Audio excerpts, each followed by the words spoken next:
We're back in here and the work continues on this thing. Stick around because we've got some injectors to go in. I've got an alternator to go on. We're doing head bolt upgrades. I've got a power steering cooler to mount. We've got some wiring upgrades. So there's a fair bit going on, so stick around.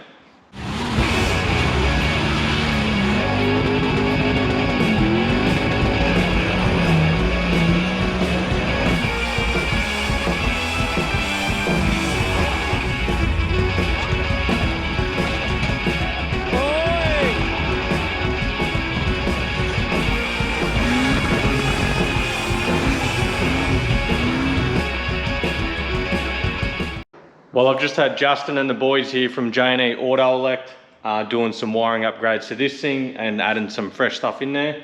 It's about 90% done. He's still got to come back and just finish off the last few things, but all the main stuff's in there and most of it's working. So I'll quickly run you through what he's been doing. So I've added a couple new things here. I've got a new head unit that he's put in.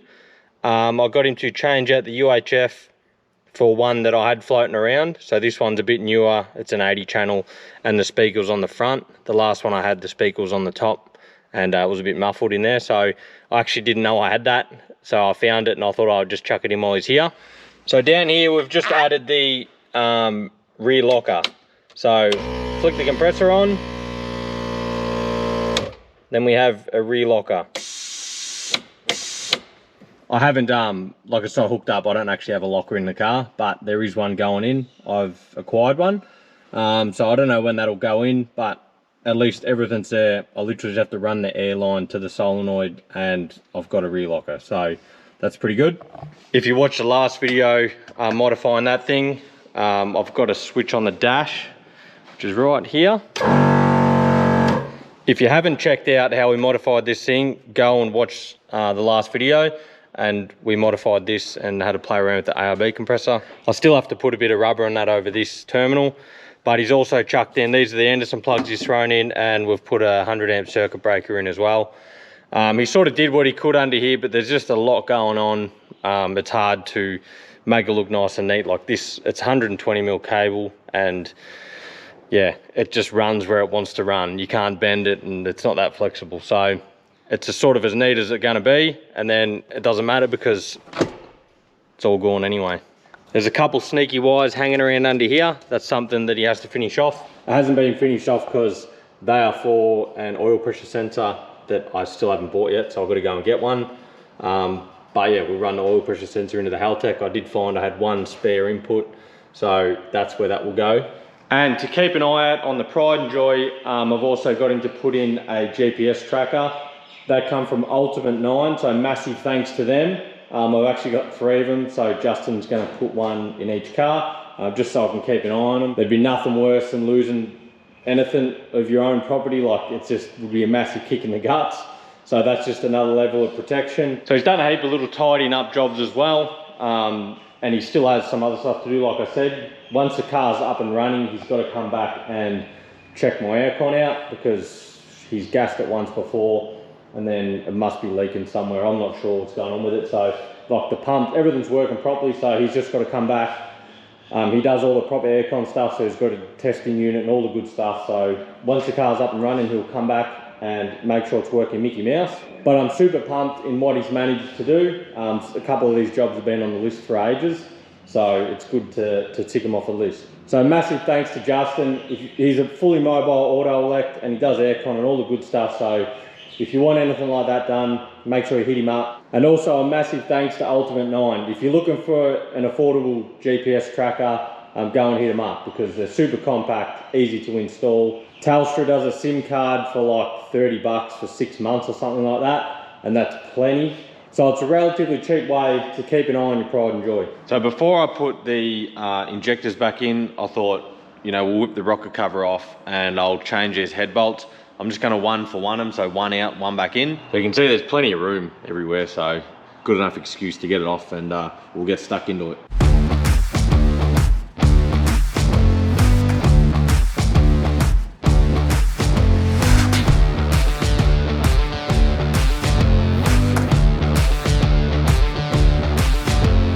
All right, well, it's pretty easy to get to this point. Literally just pull a rocker assembly off. Takes 2 seconds. So I'm ready to swap out the head bolts. So what I'm going to do is start off, like obviously the head bolts, there's 26 in these motors, and they have a certain like numbered 1 to 26, and you've got to follow that. So pretty much it goes from the middle and it goes staggers either side and works your way all the way out to either end. So pretty much the idea is to undo like number 1, pull it out, swap it out with some of these other bolts, put it back in, and then torque it back to factory spec, and then go to number 2, pull it out, put the other one in, torque it to factory spec. So it's all right, like plenty of people do it. It's certainly not ideal, but I had the head off this car like 2019. It's probably only done like 10,000 Ks or whatever. I had the head off to do the valve springs, and then I just put, fresh head gasket and whatever in, make sure it was all sweet, because it looked like the head had never been off. So I don't really want to pull the head off again right now, because I don't really need to, like it's running fine. So I'll show you what bolts I'm using. Now, this may seem a little cowboy, but I'm not the first one to do it like this. Like there's plenty of others that do it like this. So I'm not telling you to do it this way, but this is just what I'm doing, and I'm certainly not the first one that's done it. So pretty much I just went down to the local bolt shop and I got some 12.9 cap head screws. They're 130 mil long. The factory head bolts are 127. So I've just got to double check, still keeping the one washer, like the one factory washer. I've just got to double check that these aren't going to bottom out, which I don't think they will. Now, as far as cost goes, these are like, I bought another bolt kit in a plastic container and 30 of these bolts, and it was like $80. So I don't know, these bolts are probably like $40, I'd assume. And what I am going to do is torque these up to the factory Nissan specs, and then I'm going to go through, when I've swapped out every single bolt, I'm going to go through and torque them down to what the recommended torque spec, the maximum torque spec are for these bolts, or just a little bit under. Now, I don't really have like a massive reason that I'm doing this. Like honestly, I could have left it the way it was and it would probably be all right. But there are 2 reasons I'm doing this. Now, number 1 is I'm gonna turn the boost up with this new turbo setup. I'll make a little bit more power. And number 2 is these bolts. I bought a genuine head gasket, and then I bought these bolts. They were about $80 or $90 and claimed to be, of good quality and whatever, which I'm sure they are. I'm not disputing that. But when we put this head on, we've done all the correct procedures and everything, and then I drove it for about 500 Ks, and then I come back just to recheck the head bolts, make sure they're all good. And one of the bolts at the back of the cylinder head somewhere, I can't remember which one now, I put the torque wrench on and I went to check it, and it spun, and I thought, gee, that's, one's loose. So then I, ratcheted back the torque wrench, had another go at it, and it snapped. So I was like not that happy. I was actually quite pissed. I did think that I was going to have to pull the head back off to get this thread out, broke right in the thread, right in the block. So I was thinking, I've done 500 Ks and I've got to pull the head back off. But fortunately enough, we had the broken bolt, and then we got a flathead screwdriver, and we ground out the flathead screwdriver to match the profile of the broken end that we had out. And then we jammed the screwdriver down, and because they're never seized, and the thread's not bottomed out in the hole, so we'll manage to jam the flathead screwdriver down there and back the thread back out, put a magnet down there and pull it out. So that was like super lucky. And then I just put one of the old head bolts back in there, which it's been fine for the time being. And on top of that, the markings on these bolts, so every bolt has a stamped marking in the top to sort of show where they're manufactured, or the company they were manufactured by, and they have the grade stamped on it. So this is 12.9 and it has QL stamped on it. So, and I checked these markings with the bolts that are in the race car motor, which is the forged bottom end motor, and they have the same markings. So, do with that what you will. But that motor's been, 22 pound or something, I think that's running, and it's been fine. So anyway, I just thought I'd do it to this, and that way we can turn the boost up and a little bit more peace of mind. So let's get into it. We'll swap these out.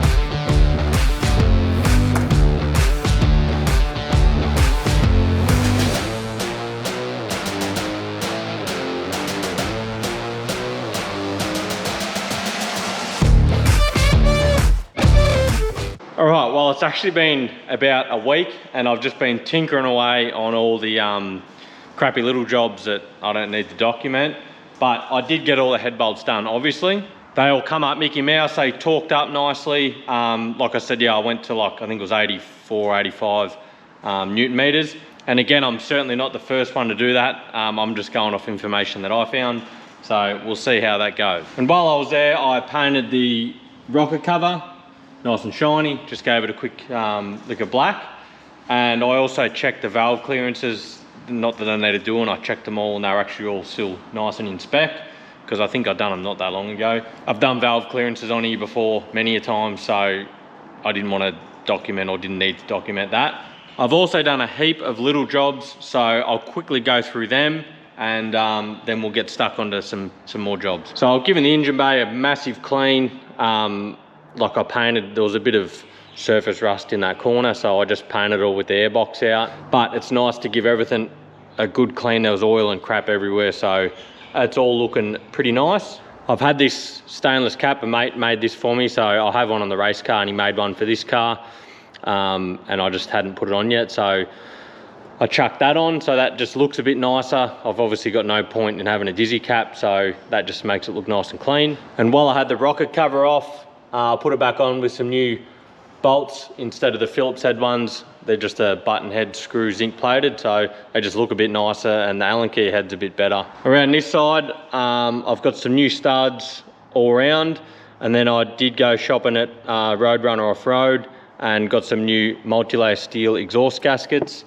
If you are turboing anything TD, TB, make sure that you're running them gaskets, because they're graphite second-hand gaskets or the factory TB gaskets are rubbish if you're turboing stuff. Also, from the guys at Roadrunner Off-Road, I got a new clutch line. Don't worry about that, that's just sitting there.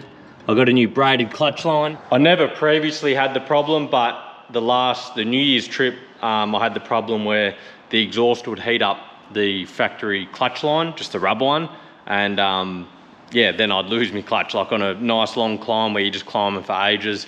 You know, temps get up a bit, and yeah, like you get to the top and the clutch pedal would just go to the floor. You have to wait for everything to cool down, you know, get a bit of airflow going before you get the clutch back. So I thought, you know, I've never had that problem, and it just arose at New Year's, so I thought I better slap a braided line on there, and yeah, Roadrunner have them in stock, so it's easy enough to do, especially with the exhaust and everything out of the way. Easy enough to do. I did also the injectors. I've got the injectors cleaned at Independent Motorsports. They went in there for a clean and a flow test and that. They're all pretty good. Two of them are about 4% down. So they've marked them ones for me, and I know which cylinder they're in, and I've just got to go into the Haltech and just compensate them two cylinders. So just add about 4% extra in them two cylinders, and then they'll all run sweet. But that's no big deal. The rest of them are all Mickey Mouse, so that's actually good to know. I did also put a new set of plugs in while I was there. Just literally the factory recommended plugs, BPR5E. For some reason I had 7s in there. I don't know why I put 7s in there, I actually can't remember. But anyway, 5s are going in, we'll see how they go. I also chucked a new filter in my airbox. It's been a little while since it's had a new filter. I get a million questions about this airbox for some reason. So there's a look at it. The snorkel's just welded on. It's just a Fleet Guard airbox. I got it from the local truck place, 4-inch in, 4-inch out. I'm sure if you went onto the Fleet Guard website, you could find them. It was about $240 or something like that.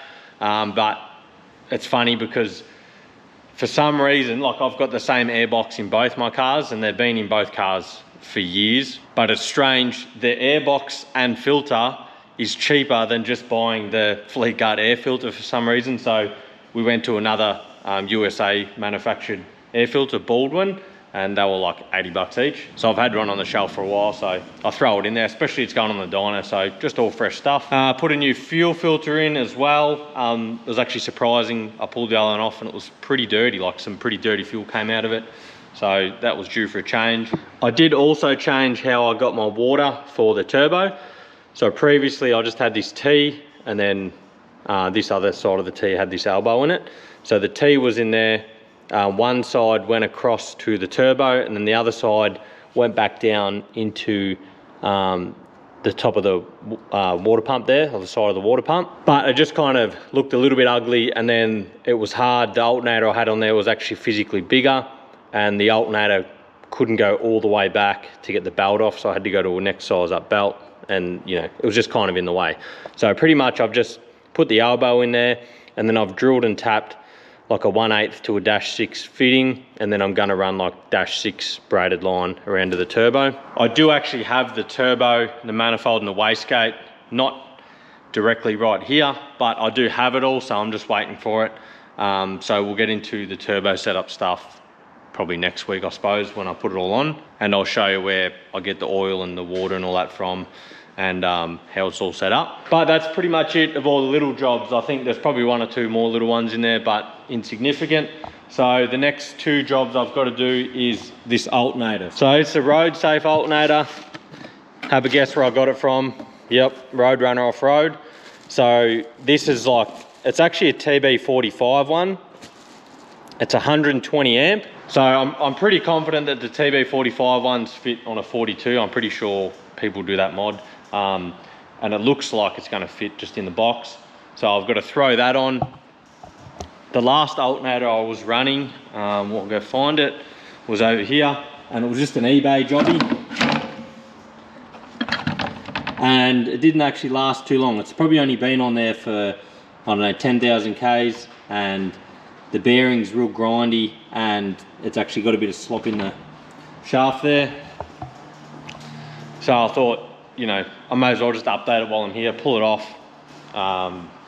I do have the standard one as a spare, because that one, like I said, is physically bigger for some reason. I think that's 110 amp. Anyway, we'll get into throwing that on, and then I've also got to mount this power steering cooler, so we'll get into it.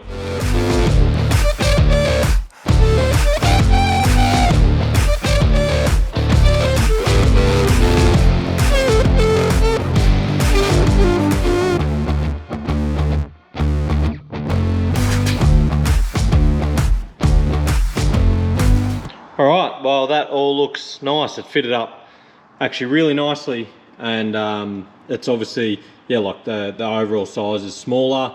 So yeah, I was able to go back to the factory size belt. So their new belts, chucked a new aircon belt on while I was there. I'm actually pretty pumped how this water fitting's all been done. Like, it actually gets tucked in there quite nicely, and it'll look good with the braided line running along there. So before I throw the radiator and everything else back in, I've got to mount this power steering cooler.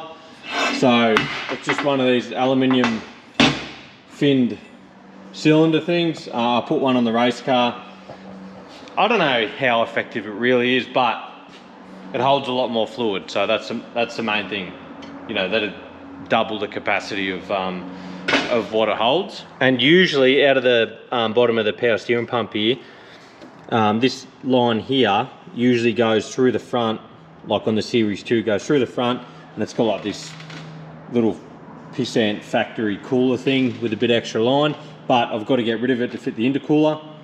So yeah, for ages it's just been plumbed back like that, and it's not like overly effective, I suppose. You know, like the more fluid the better, I guess. So, you know, I'll find a spot to mount this, and then yeah, not that I was ever really having power steering issues, but it should keep them away.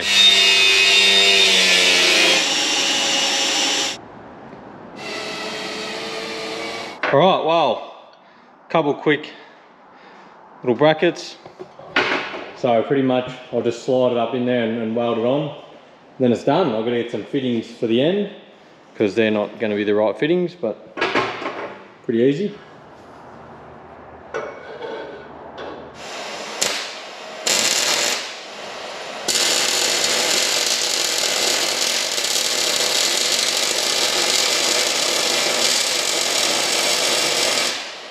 All right, well, that's job done. You see it down there? See if it might be a bit dark under here. It fits in there pretty nicely, and it actually gets good airflow from the front. You can see through the front bar here. It's pretty open, so like at speeds it should be right. and it's down low, so it'll be in the water and that, and river crossings and that. So I'll grab some fittings during the week and some line, and I'll plumb that up, and then I can throw the radiator in, throw the fan back on. I've got some new radiator lines, put the power steering belt back on, and then yeah, she's pretty much ready for a turbo then.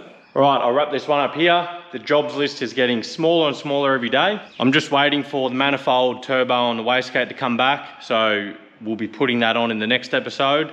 Then it goes away to get the dump pipe and that made, and then it'll go on the dyno. The next few weeks is gonna be pretty busy, but hopefully in no time it'll be up and running. We can take it for a test drive. I'm pretty keen to see the difference in power. It's gonna be good to overlay the dyno sheets and see what difference this makes. I'm gonna try and get out for a drive because this car's not gonna be here, like when it gets the dump pipe and that made, yeah, it won't be here. So I'm hopefully gonna try to take the race car out for a spin, but we'll see how that goes. We're also gonna see what the weather's doing, because if it's too hot, I ain't driving. So stay tuned for all that, and we'll see you on the next one.